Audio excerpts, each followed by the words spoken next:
I want to begin reading from Lamentations chapter 3, verses 22 and 23. What I want to bring to you today is a message on faithfulness.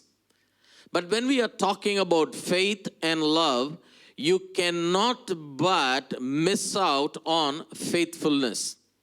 I somehow believe that faithfulness is as critically important in our lives, not only to do what God has called us to do, because if faith in me moves the great mountains, faithfulness in me will position me for the greater works that God has prepared for me. And let me tell you here, God is going to surprise you. That greater work, you and I have no clue, because the Bible says, eye has not seen, ears have not heard, nor has it entered into the heart of man the great and the precious things that God has prepared for them that love him and are called according to his purpose. I am talking about you. You are not only called to God to do God's work, you are called to do the greater works of God. And faithfulness will position you to do that. But before we talk about our faithfulness to God, I want to talk about this in the light of God's faithfulness into our lives. Shall we read Lamentation chapter 2, verses 22 and 23? What an amazing scripture. The Bible says, through the Lord's mercies, we are not consumed. Amazing. Because his compassions do not fail, they are new every morning. Hallelujah. What an uplifting word. And then he says, great is your faithfulness, O God. Jeremiah, the prophet who wrote this book, is looking up to God, and Jeremiah was carried away as a captive. And from the captive land, the book is titled as Lamentations. That means it is a very moroseful book. It's a book filled with a lot of sadness. But there, Jeremiah says, you know what, God, your compassions, your faithfulness is so great, sometimes it is incomprehensible. God is a God of faithfulness. When you read 1 Thessalonians chapter 5, verse 24, I want to encourage you through this scripture. The Bible says, faithful is he who has called you. He who has called you is faithful. He will do it. That means the God who has called you and I is a faithful God. He will never let go our hands. Now, when you and I are talking about faithfulness, what does faithfulness mean? There are many definitions on faithfulness. Let me give you some. Faithful means to be constant. Faithful means to be true, devoted, true-hearted, resolute, firm in allegiance, true without any expectations, true when nobody is seeing us. Faithful people are those people, when the going gets tough, the faithful remain what they are doing. Whether they are committed to God, whether they are committed to the work of God, whether they are committed, faithfulness, we are talking about commitment in a family or commitment in a giving. But if you are talking about faithfulness, when the going gets tough, it is the faithful that will remain committed. They will remain stuck to what they are doing it, because they somehow have realized that what they are doing, the audience is not the seen man, but the audience is the unseen God. To be faithful in our lives, it cannot happen when you and I are a part-time Christian. We need to be full-time saints. But when you talk about the unfaithful have their feet very firmly planted in the midair. It is like I always say, like an octopus on a roller skater. You never know where it is going. A person whose feet is firmly planted in midair, you don't know which side they're going to sway. That's why the Bible says trust in an unfaithful man is like a foot out of joint. You cannot move anywhere. As much as one of the strong attributes of God is faithfulness, God expects you and I also to be extremely faithful. If faith is there for me to move the mountain, resurrect the people from the valley, faith is there for me to work the miracles, faith is there for me to receive an answer to the prayer, and I need the God kind of love to energize that faith. And faith and love, along with that, we need faithfulness. I believe somehow when faith and love in the God kind of mixture comes together, the result is in faithfulness to God, faithfulness in our commitment to everything that God says in our lives.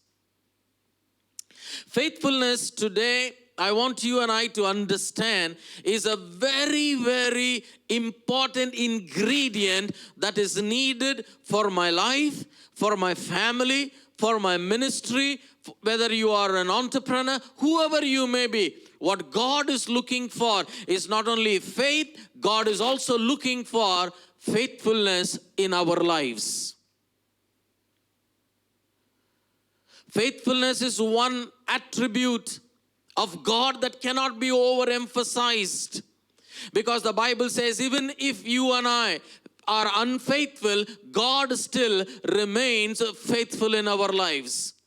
The amazing example would be from the life of Jacob. There are many, many examples, but if you will take the life of Jacob, when God appeared to him, and on a ladder, Jacob was seeing angels rising up and coming down, and there God is saying, you know what, Jacob, I have held your hand, and I want you to know, I will not let you go until I fulfill everything that I have promised to you. Jacob was not converted at that time. Jacob was not committed to God at that time. He was not committed to the purpose or the call of God in his life. He was running away as a con man, ended up with the uncle, and he still remained a con man. But that is the faithfulness of God. But in this faithfulness of God, God is looking. He has a great and a very great plan into our lives. But to fulfill that, He not only looks for faith, He not only looks for love, He is looking for faithful people from among the church today.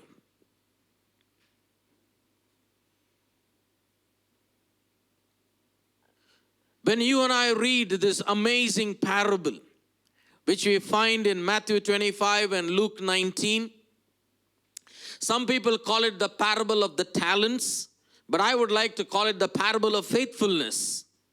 Because the driving point is not only the talent, but I think the driving point there is to being faithful in little.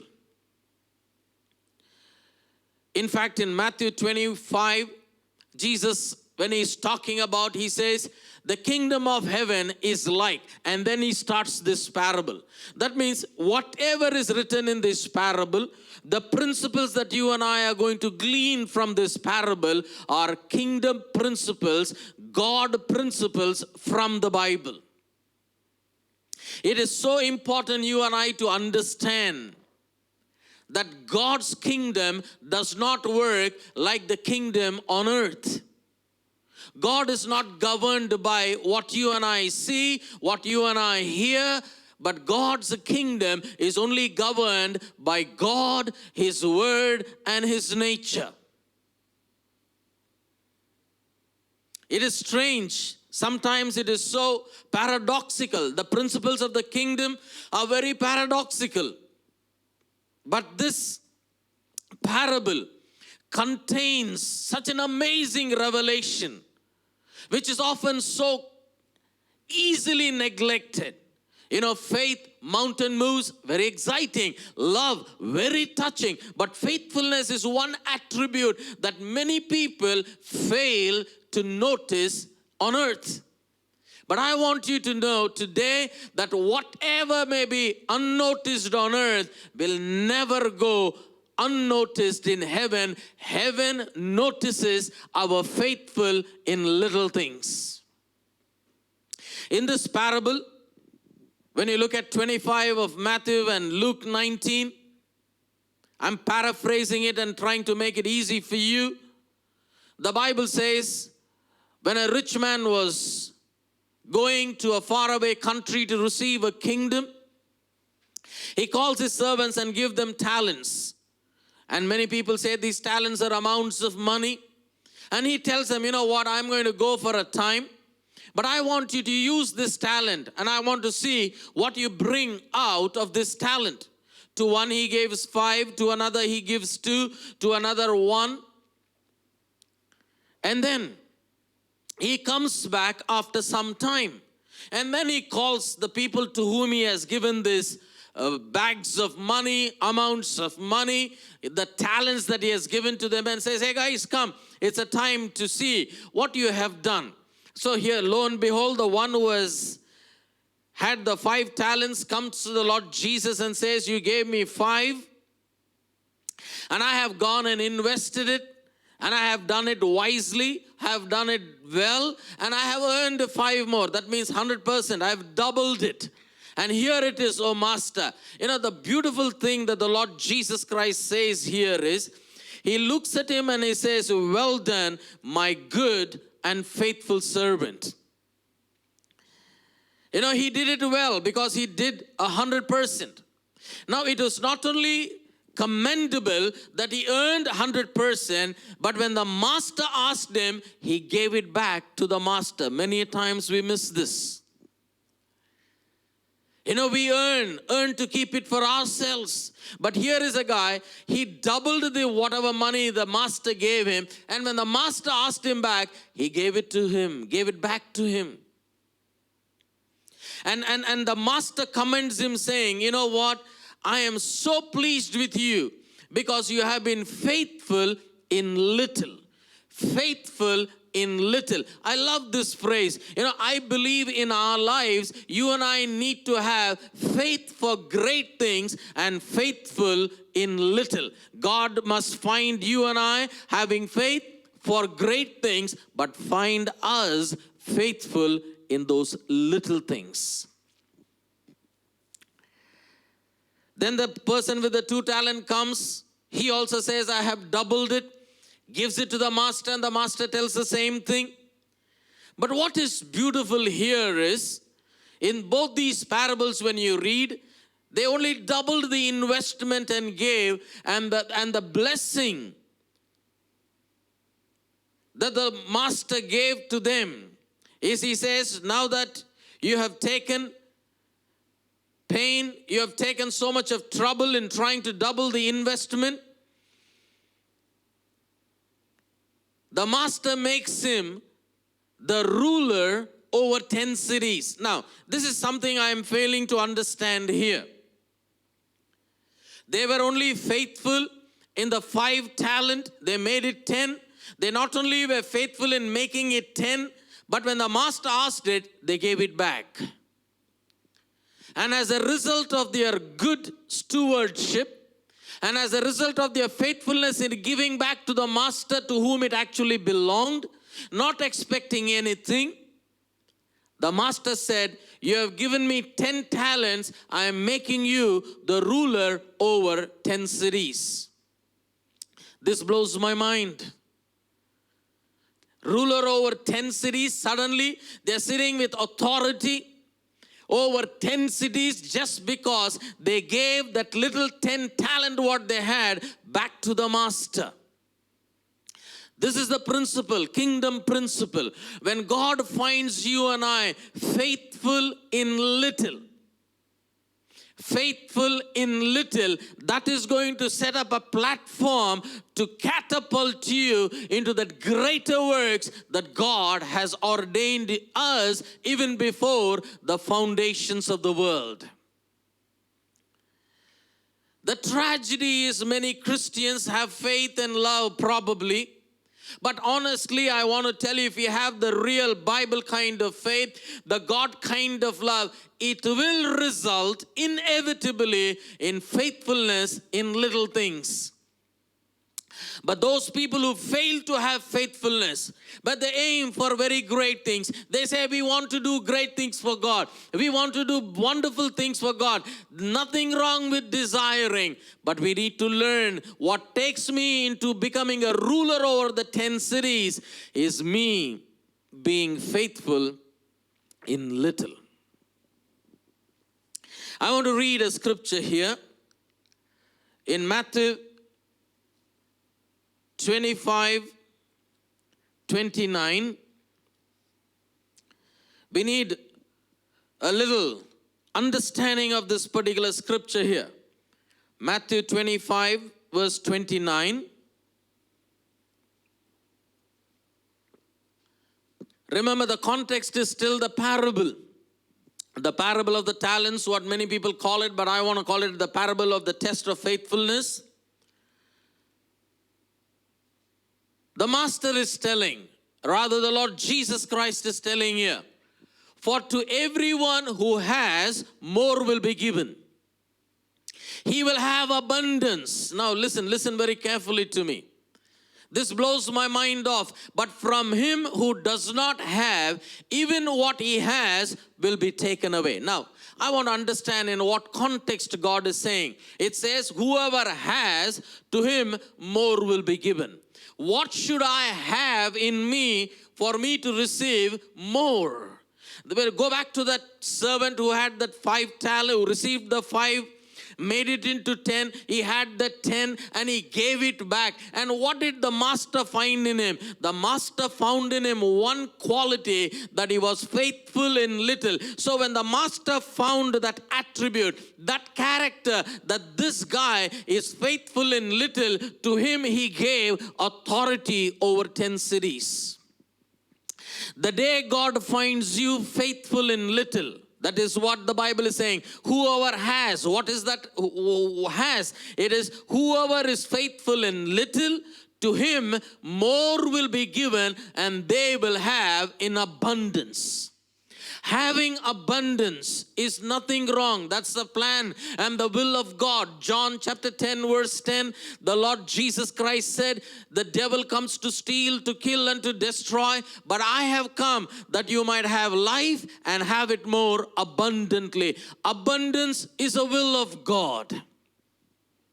But for you and I to have that abundance, we need to have that attribute called faithfulness in little. Do we? Faithfulness will do what we are supposed to do without any expectation. Faithfulness will hang in there when the going gets tough. Faithfulness will hang in there when everything else is crumbling. They will stick around there. If you and I have that trait of faithfulness, that is what is going to position us. That faithfulness in little is going to catapult you into authority over the 10 cities. I told you, faithfulness is an attribute earth may miss noticing in you, but the heavens are keeping a close watch over you. God notices every act of faithfulness, whether you have been faithful with your time, or faithful with your talent, or faithful in the ministry that you're doing within the church. You may say, you know what, I am unrecognized, I have been unacknowledged, I have not been celebrated. Hey, for whom I am doing? But if you and I are faithful people, we will continue doing it in the shadows, because we know when the lights of the heaven shines, what we do in the shadows is going to be highlighted in the sight of the Almighty God. The last person said, you know what, I did not earn anything. What you gave, I have kept it. Take it back. And he lost what he had because he could not trust his master. He could not trust that his master will give back. That's the attitude he carried. When you and I fail to understand that the Almighty God who's watching over us, the Almighty God who's having his eyes upon us, he will reward us. When that attitude leaves us, we start acting more like an hireling and we fail to do what God is asking us to do. Thus, we fail to receive what has been prepared for you and I. Being faithful in little is what you and I need today. In the world that we are living in, it's so much of glitz and glamour. The world is so much of impressing people. We want to be liked. Anybody puts a post, whether it is a Facebook, Insta, wherever, we are constantly counting. Maybe you're not there. Some of them are. Don't think I'm pointing fingers at you. They're constantly counting. Why nobody's liking me? Why I got less number of likes? Maybe I should do something more better. Hey, listen. Faithful people don't work to please the earthly people. Faithful people work to please the Almighty God. When we have the God kind of faith and the God kind of love, faithfulness in little is an inevitable attribute that will be birthed in our hearts. But as we are going ahead, I want to bring to your attention an example from the Bible. Because I very strongly believe in my heart, I believe in the vision what God has given to us, that every one of you is a Gideon, and God is wanting to bring you out of your cave. It could be a cave of fear or a failure. It would be a cave where people have pushed you down. But I want you to understand today that the Almighty God and His Word, His promises, His purposes will never fail in your life. As we are developing our faith, as we are soaking ourselves in the love of God, may we take utmost care that we are faithful in the little things that God has entrusted to us. Because when we are faithful in that little, that is what is going to position us for the greater works. That is what is going to catapult us into that greater works that God has prepared for us even before the foundations of the world. You are made for something great. But if you have that faithfulness, more will be given to you. And if we do not have that faithfulness in little character, even what we have, we will lose it like the third servant lost it. I want to talk about an amazing person. He's a favorite of many in the Bible. The one who wrote most of the Psalms was famous for his worship. I'm sure you guessed his name. David, King David. Didn't begin his life as a king. Began his life as a shepherd. And when God told Samuel the prophet, I have rejected Saul to be a king, but I have chosen for myself a king. And I want you to go and anoint him to be the future king after Saul of Israel. Samuel goes searching, then he comes. He meets Jesse. And we all know this story, one very familiar story.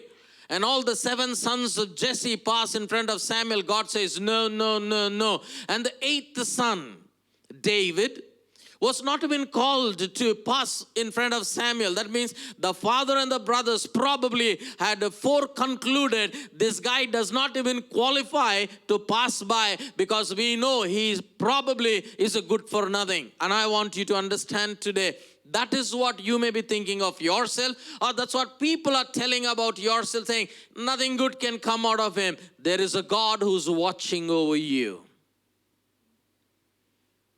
The plans of God, when they are not made on your faithfulness. But the plans of God to be fulfilled in your life, you and I are expected to be faithful in little. Now David, finally, I'll make a long story short, bring you to the point, was called, and Samuel, lo and behold, anointed him to become the king of Israel. And imagine a teenage boy receiving that anointing. Man, if it was today's time, he would have flooded his Instagram, he would have flooded his Twitter, it would have been flooded everywhere. But David didn't have the time to get into a limelight. He went back to the sheepfold. And what happened there is what determined his future. What happens in the confines of your life when there is nobody? What you do when nobody is seeing you, either to acknowledge you or to thank you or to celebrate you. You think nobody is saying, why should I? God is watching over it. And those are the moments that define whether the plan of God, the great plan of God, is going to be fulfilled or no. A lion and a bear attacks the sheep. And the Bible says David goes and protects them, kills them with his bare arms because he's received an anointing from God. Doesn't make a great hullabaloo about it. And then the brothers, the so-called brothers who were not anointed to become a king, they made it to the army, but David is here taking care of the sheep. And imagine if David had gone into discontent, David had gone into murmuring, he would have said, come on guys, I am the chosen one. And why is he there? Why are my brothers in the battleground? Why are they hogging the limelight? This is the plan and the will of God. God gives us the anointing, but God has to test us, test our faithfulness in little things, because before God puts you there, He has to make sure that you and I, like gold, are refined, purified, so that when we are there, ready for the Master's use, not only for small works, but for the great works, we are as He wants us to be. And one of the greatest tests is the test of whether we are faithful in little or no. Whether we are faithful when nobody is watching us. Whether we are faithful when nobody is acknowledging us or celebrating us. Now here, when the brothers are in a war, the father calls David and says, hey David, I have an errand for you. He says, what's that, Dad? I don't know if David told his dad about the lion and the bear, but whatever it could be the case, the father says, here's a box of cheese, and I want you to carry it to your brothers who are in a war. Now, we have read, heard, been inspired, challenged by the story of David killing Goliath. But I want you to understand here what was the progression here, because the bedrock of everything was not only his faith in the living God, it was in David being faithful in little. David had the faith, that's why he killed the lion and the bear. But if he had failed to be faithful, that faith would have never got an opportunity to kill Goliath. When his daddy told him to carry that box, David faithfully carried it. I always tell people, if you want to be a giant slayer, these giants are not in the battleground. Actually, these giants are in those little tiffin boxes that God is going to test you and I. That tiffin box for David was a box of cheese. That tiffin box could be your office. That tiffin box could be your family. That tiffin box could be the finances that God has blessed you and I with. The question is, how faithful am I with my tiffin boxes? David had faith in front of Goliath, but let's go there later. Let's talk about the box before we talk about the stone. That box, when he obeyed and carried it to his brothers, signified that David was a faithful man even in little things. He did not go by the reputation.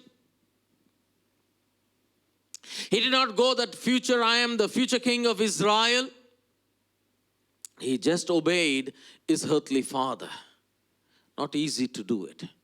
But God was watching him. And when he carried the box, that's what opened up the opportunity for him to exercise his faith. And there he meets Goliath. Long story short, I'll bring you to the point. And when he, because of the box, went to the battleground, and there he sees Goliath. He doesn't have a sword to kill or behead Goliath. In fact, Saul gives him his armor. And David says, you know what, I don't want this. I don't want this. I'm not comfortable. I'm uncomfortable in this.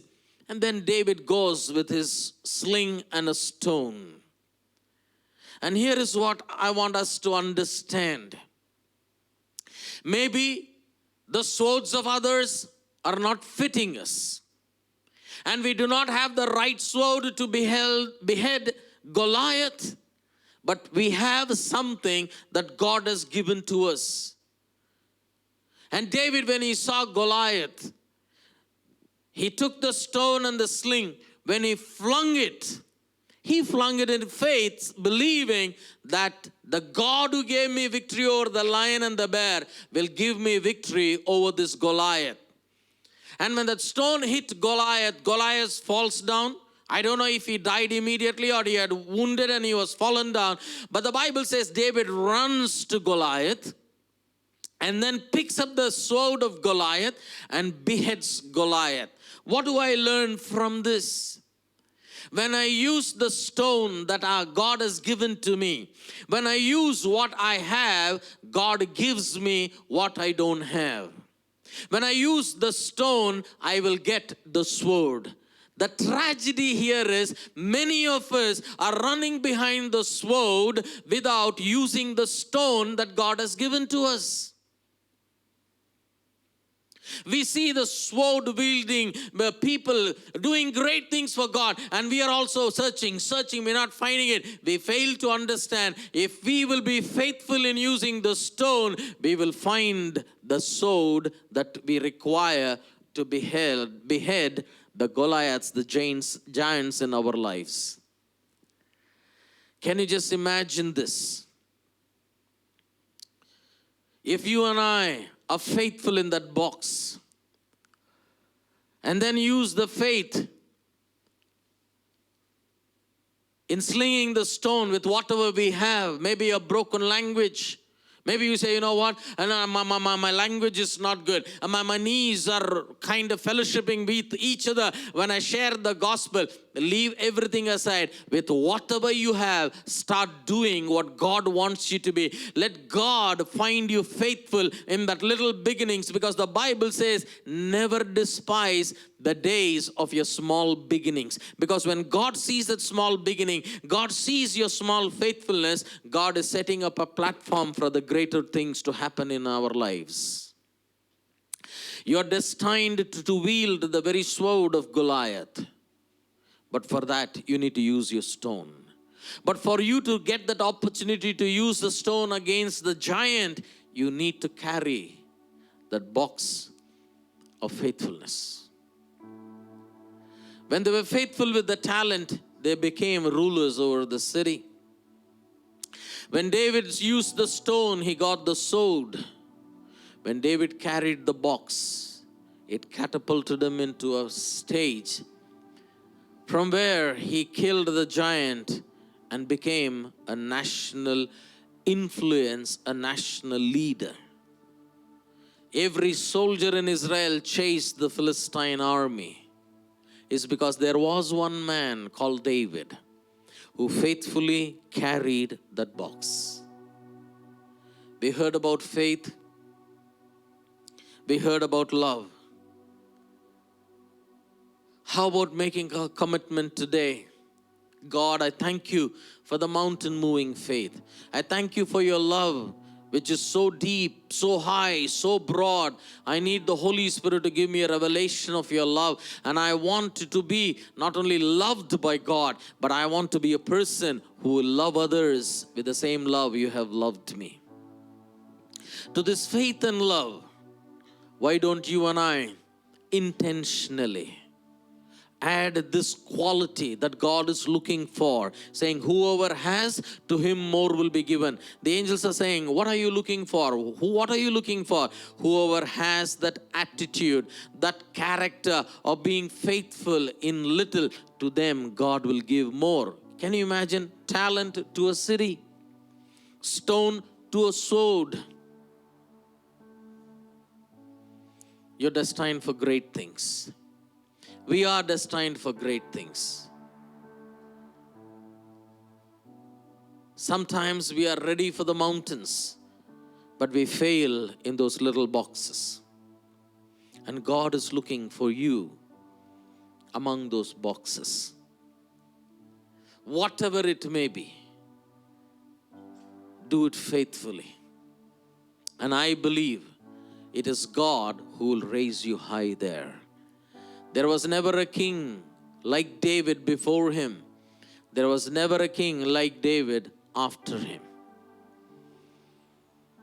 David was found by God to be faithful in little. And as you stand there today, I want you to tell God, as a family, tell him, God, I want to be a person of faith. I want to be a person of your love, but I also want to be found faithful in little. Not because I want to please anybody, but because I just want to please you, O God. I want to be faithful in my walk with you. I want to be faithful in my fellowshipping with you. I want to be faithful in reading the Word of God. I want to be faithful in my prayers. I want to be faithful in my family relationships. I want to be faithful in my finances that you have blessed me with. I want to be faithful with that little talent that you have given to me. Maybe I do not have a faith to pray for somebody, but at least I can give a shoulder for somebody to cry upon. God, I am ready. I want to make a dedication today that I want to be faithful in little. Faithful in little. If I don't miss the box, I will not miss the giant. But if I miss the box, every danger is that I will miss the giant that will take me on my journey progressing towards becoming the king over all Israel. Father, I pray today that you will touch us as a church, as an individual, to whoever is listening to me. They could be the ministers, pastors. They could be your people. I pray that you will touch our hearts today. And I pray that you will find in us that quality that we will continue to be faithful in little. So that you will, Lord, after you have trusted us, tested us, you trust us again for greater things. You trusted and gave the talent. They brought it back to you. You tested them and you entrusted them with greater things. May it happen, I pray. May the blessings of God be upon everyone, and let everyone be found faithful in little towards you. We thank you. In Jesus' name we pray. And everybody said, Amen. Amen. God bless you, people of God. My prayer is that God will find us faithful in little at all times. You are destined for great things. God bless you. Have a great week ahead of you. Amen.